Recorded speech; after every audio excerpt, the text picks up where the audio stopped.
know it's early, Coach, but how's everything going with the defense? How do you feel about it? Are you happy? And just, again, I know it's early in camp, but where are you at? I'm good. I mean, I don't have to tackle anybody. Personally, I feel good. But with developing our defense, it's I don't want to feel good right now. I mean, I see a lot of promising things, but it's my job at this time to really keep the pressure on, keep the pedal to the metal, and I don't want to feel good. Players should feel good. I point things out to them that we're doing well. We talk about getting better every day. I point things out that we got to get better at, and it's constant growth.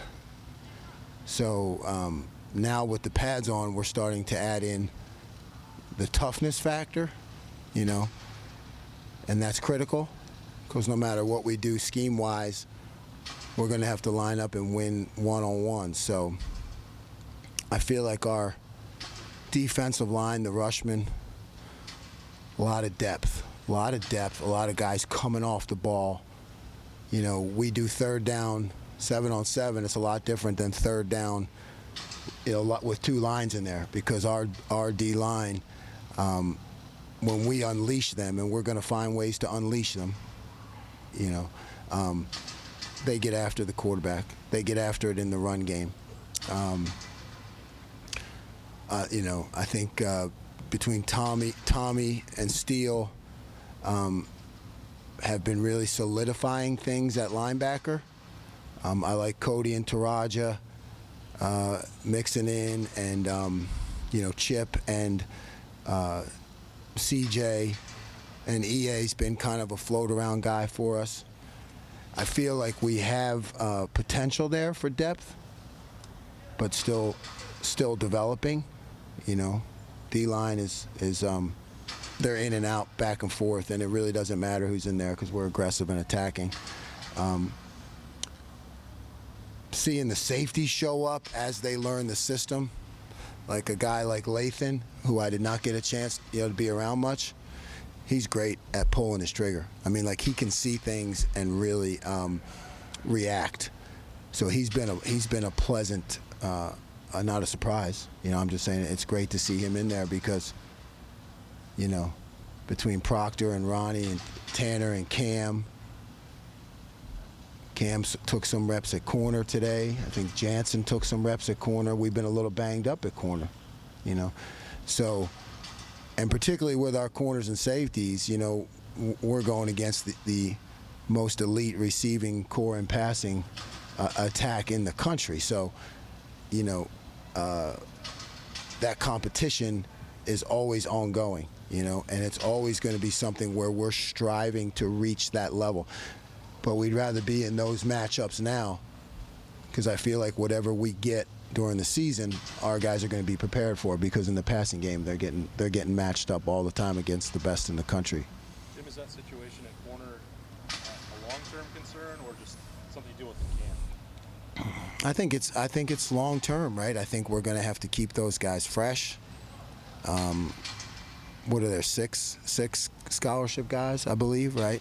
So we're going to have to dual train, like Jansen, Cam. There are guys that we're going to have to dual train because you're going to get corners who run all the time back and forth. You're going to get, the soft tissue injuries, and they need to, we need to be fresh.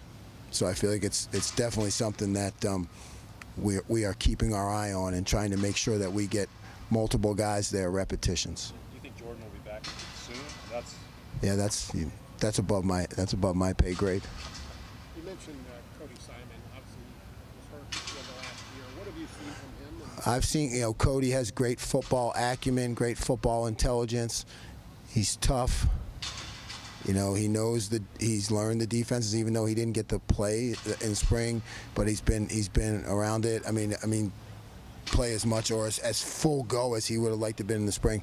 So all I'm seeing with Cody now are just some issues in timing, and because timing is so important when you're making tackles.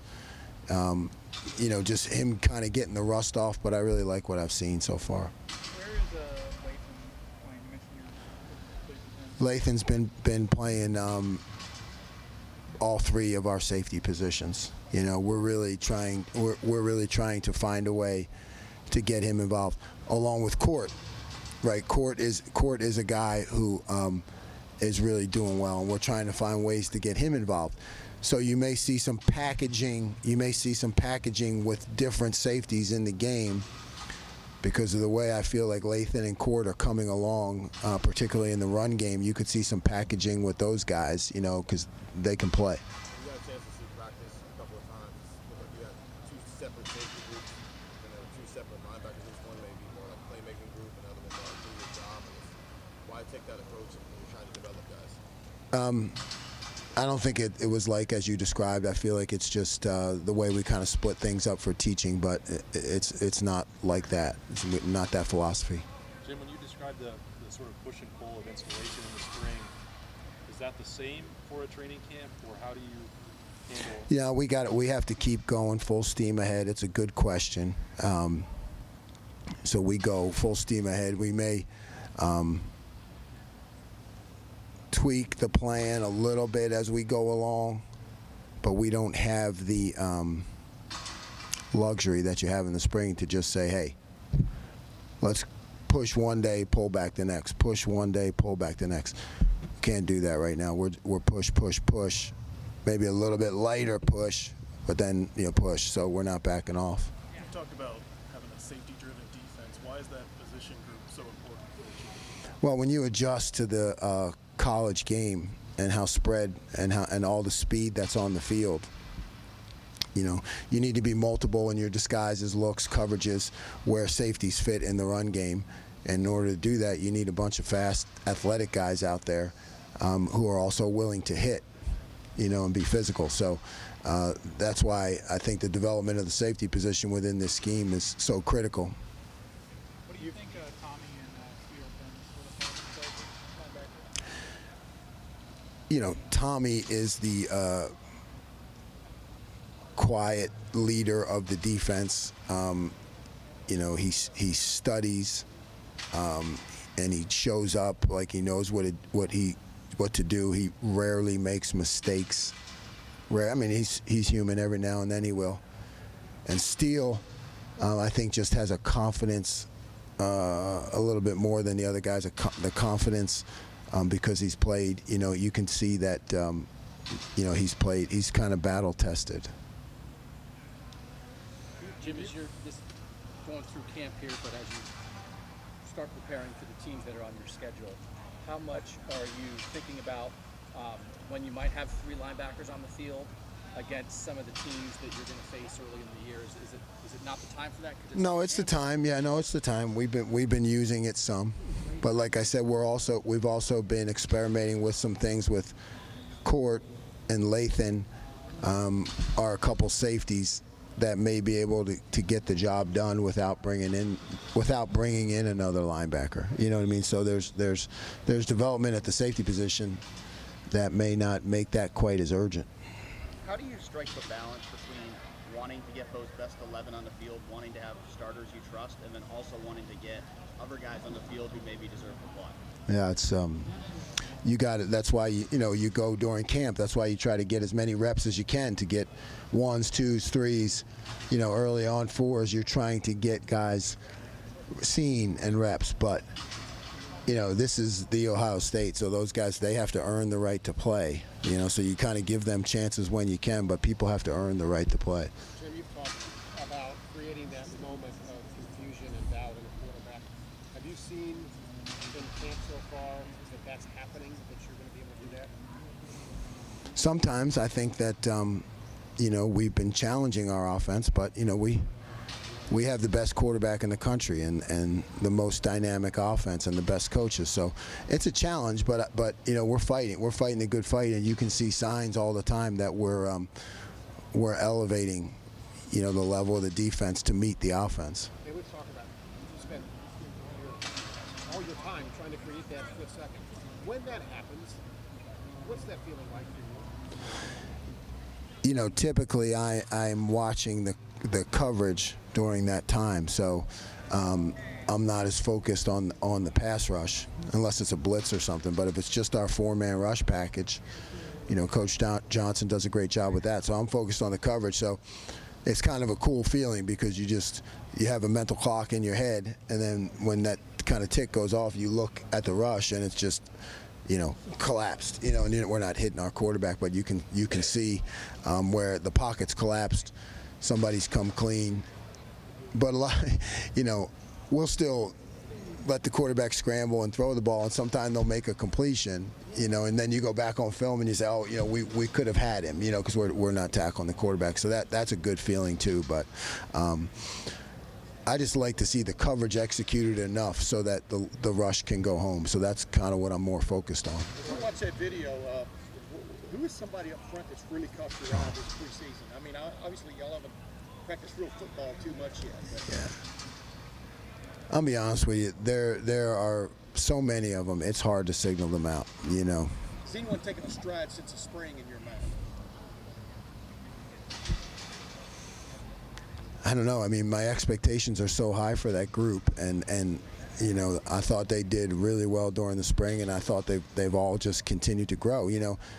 Now we're knocking some people back inside, I guess, which is really good to see with Jaron and Teron. I mean, I guess if you can point out one thing, there are times when you see that line of scrimmage go backwards against a great offensive line. So I guess that's really promising. Jim, you hear Ryan Day say he wants a top 10. Yeah. What goes through your mind on that, and what about this defense makes them capable of being top 10? What goes through my mind is that, I wish you would have said top 5, because that's what we expect, We talk about having a silver bullet defense, to mirror the traditions that have been around here. We're talking about, I tell the guys that means top 5, and that's what we're pressing for. But no, I mean, really nothing goes through my mind other than it's great to be at The Ohio State because the expectations are high, and that's what I've always wanted. Jim, how much do you enjoy this time of year? The install, the teaching, the elementary stuff? It's great. I mean, it's my life. I mean, it's passion. It's constant. It's no sleep, or when you do sleep, you're running through schemes and installations in your head. It's running from practice to watch the film, to get it broken down, to get the teaching points to the guys, to putting together the presentation. It's nonstop. There's never a boring moment, and that's a great way to live. I know you said Tommy's kind of the silent leader of the defense, but from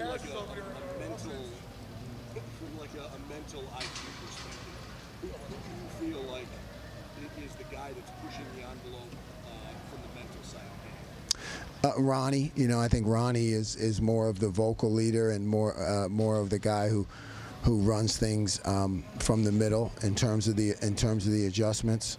I think he does a great job.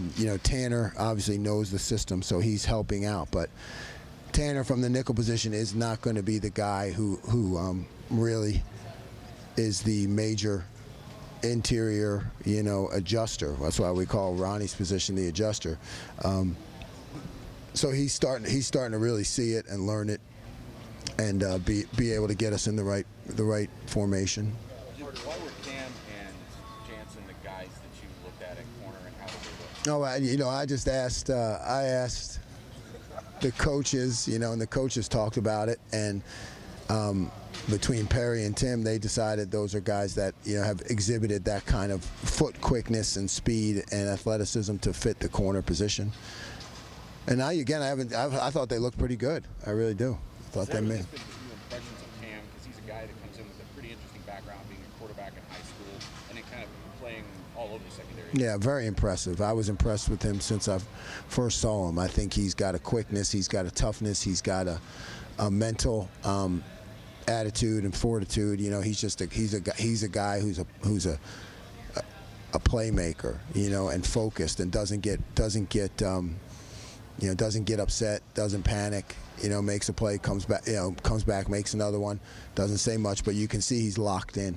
Like a football awareness, I mean, does it show up in a guy like Oh yeah, the guy he understands everything. I can't remember him really making a mistake at all. He's quiet, but I mean he understands everything. He's always locked in. He's always 100% locked in. Is it with a guy like Ford, who seems pretty versatile as your linebacker, as your safety? Is that kind of the ideal guy for you to have depth in your safety I think it makes a big difference, right? And to have that kind of player, it makes a big difference because we should be able to adjust with him to bigger sets. Maybe without putting in another linebacker because he can do it. In terms of moving guys between safety and corner, Perry's recent experience with the cornerbacks coach, does that help making the decision? Yeah. So they're all together in the back end. We got two great coaches and a lot of good guys to help them, and they've all coached. Tim and Perry, they've all coached it all. So they do a great job of really sticking together on it and talking and communicating. CJ. I mean, man, his upside is fantastic. He really has a great quickness and athleticism that you don't see out of many linebackers at that size. So it's just a matter of how quickly can he learn, get himself up to speed, so that he can use those tools. Sometimes when you're thinking too much, you can't use your tools, right? So we're just keep working with CJ so that he gets it down so he can really cut it loose. But I think his upside is going to be amazing. Oh, I love Sonny's great. Sonny's really been impressive. I mean, he's a guy, again, who studies, learns, always in there. And he ripped the ball out. I mean, he literally ripped the ball out from the running back the other day. Playmaker, showing up in the rights, picking things up. Sometimes you see young guys, and until you ask me, I don't ever remember yelling at him except for positive thing. I don't remember him making a mistake. And for a young guy, that's fantastic. So I think Sonny's going to be great. As a schemer, a guy with that athletic frame and some of the stuff you just talking about there, just like what goes on from here? Yeah. I mean, all kinds of stuff, right? I don't want to put it too much on him yet because I want to get him into the flow. But in terms of the future, it's going to be bright and it's going to be a lot of fun with things we're able to do with him. Does it blow your mind he's supposed to be going into his senior year of high school too? Yeah, I mean, I don't think about it till you bring it up, but it does. That's kind of mind blowing, and he has a great maturity. He's just above his years. Where do you see him settling in? Too soon to tell. Soon to tell. He's going to be a secret weapon. Absolutely. Yeah, we're still looking at it. We're working on it. We're doing a lot of different things with it, and it's been great. It's been really. It's the guys that picked up on it. They love it, and it's been exciting. With Mitchell Melton getting hurt in the spring game, not having him available, Yeah, I really like Mitch at that position. I think he'll be great at it. But we got plenty of depth. We got plenty of depth there without Mitch. How far along are you in terms of overall installation of the defense at this point? 25%. How do you make up 75%?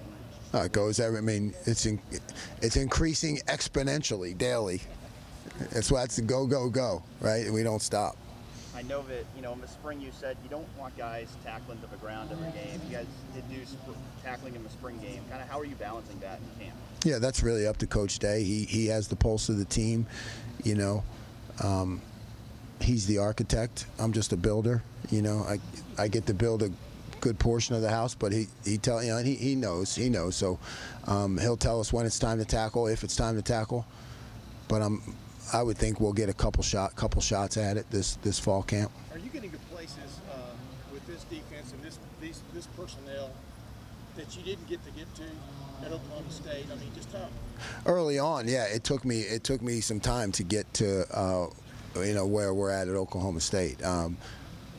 We got here and past here where we're at, but I mean we got to this point at the Ohio State much faster than we did at Oklahoma State. Does that force you to adjust as a coach? I mean, is it easier or harder for you knowing that you have these extra pieces? Oh, I think it's. I mean, nothing is easy, and I don't. But I just feel like it's just more accelerated. I mean, it's like driving 75 or driving 90.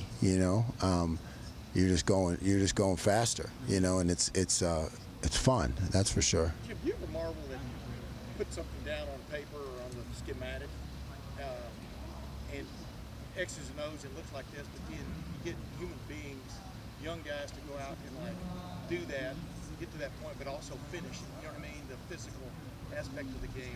Is that a little bit humbling, or how would you explain what that feels like to see guys sell out? I marvel at it every day. Every day. That's why I have the best job in America. Yeah, you can put something down on paper, you scheme it up, and then you go and you watch it work. Immediate feedback. Sometimes you watch it not work, and you beat yourself up. But when you see it work, it's a beautiful thing. Is there such thing as a football mentality, though? You've been around coaching for a long time. I mean, you see it in these guys. Yeah, you see it. I do see it. I see it across the board. Again, I've said this before. It's just these guys were hungry. They were they're tired of being pointed at, as being deficient in any way. They came here as the best players in the country, and they expect to play. They're just soaking it up. They want to be coached. They're like, hey, tell us how to get there. And then their football acumen really across the board is great. I mean, they all understand the game and they all understand concepts. Pick them up quickly.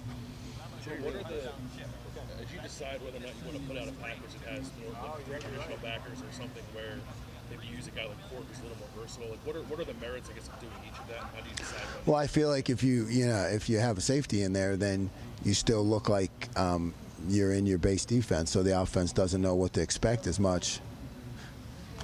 Strength and honor.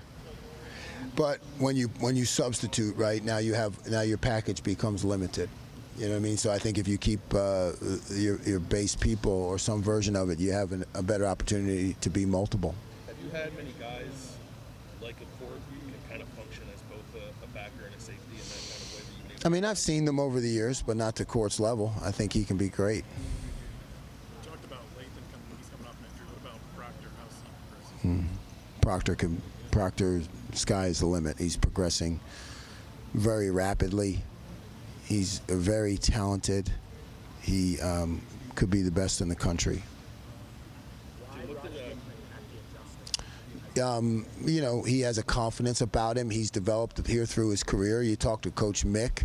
I talked to Coach Mick a lot about guys when I first got here. You talk to Coach Mick, and this is a guy who really came here one way and is now completely different. And he's like locked in, iron Buckeye. So that's who you want to be that adjuster. Jim, what's this right now? Jalen Johnson and how much he can help at corner? Too soon to tell. Jim, what did Ty Hamilton do to get recognized after the first day of camp as this? Oh man, he was just making plays all over the field. When you're winning your one-on-ones and you're chasing the ball and you see his feet and his get off. He just kind of stood out. We talk a lot about Teron and Tyreek and Mike Fall. Where does Ty kind of fit in there? He's part of that rotation. I mean, I don't know how to describe it except they're all going to play. They're all going to play a lot. It doesn't matter who's first or second because we just want them to keep coming at the offense in waves. He's as good as any of them. Last question. You talked about Tanner being one of the leaders because he knows the defense a little bit. You've seen him for the last few years. Where has he gotten better? He's gotten better. Yeah, Tanner's gotten better, and that's why he came here. Tanner and I talked about that when he came. He wanted to improve his game.